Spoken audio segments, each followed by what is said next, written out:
Welcome to R4 கிச்சனில் நான் தூதுவளை துவையல் செஞ்சுருக்கேன். இது குழந்தைங்களுக்கு அடிக்கடி கொடுக்கலாம், பெரியவங்களும் சாப்பிடலாம். சாப்பிடும்போது நெஞ்சில் இருக்கிற நெஞ்சு சளியெல்லாம் கவமெல்லாம் வெளியே வந்துடும்.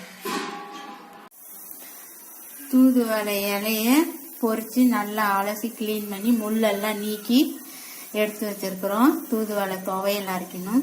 அதுக்கு தேவையானது சின்ன வெங்காயம், பூண்டு, காஞ்ச மிளகாய், கறிவேப்பிலை, கடலைப்பருப்பு, உளுத்தம்பருப்பு, அப்புறம் முழு கொத்தமல்லி, தேவையான அளவு பனை வெல்லம்.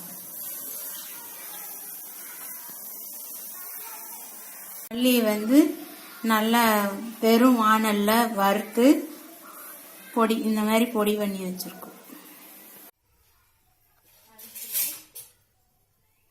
எண்ணெய் போட்டாச்சு. எண்ணெய் காஞ்சதும் இந்த காஞ்ச மிளகாய் வத்தலை போட்டு வறுக்கணும்.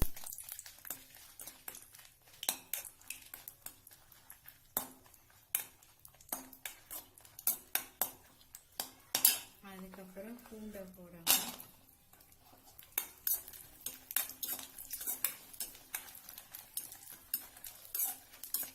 பூண்டு வணங்கும்போது வெங்காயம் போடணும்.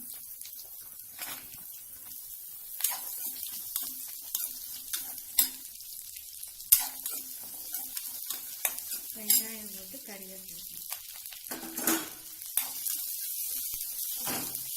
வெங்காயம் வணங்கிடுச்சு. இப்போ கடலைப்பருப்பு, உளுத்தம்பருப்பு போட்டு வறுக்கணும். அதுலேயே புளியும் கொஞ்சம் போட்டுக்கணும்.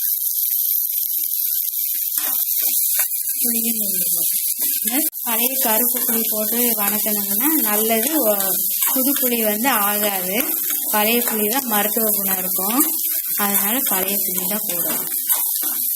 கடலைப்பருப்பும் உளுத்தம்பருப்பும் நல்லா பொன்னிறம் ஆகி வந்துச்சு. இப்போ இந்த தூதுவளை இலைய போடணும். இது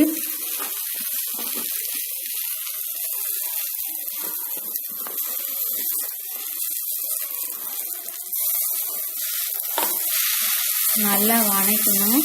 தண்ணி விடாம அரைச்சி வச்சுட்டா 1 வாரம் 10 நாள்னாலும் கெடாது. லேகி மாதிரி இருக்கும். பனை வெல்லம் போட்டு அரைக்கும் போது லேகி மாதிரி இருக்கும். உடம்புக்கு ரொம்ப நல்லது.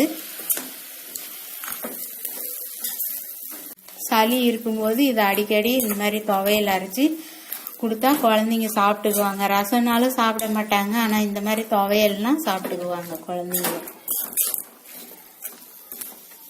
தலை நல்லா வணங்கிடுச்சு. இந்த ஸ்டேஜில் வறுத்து பொடி பண்ணின மல்லிப்பொடி போடணும்.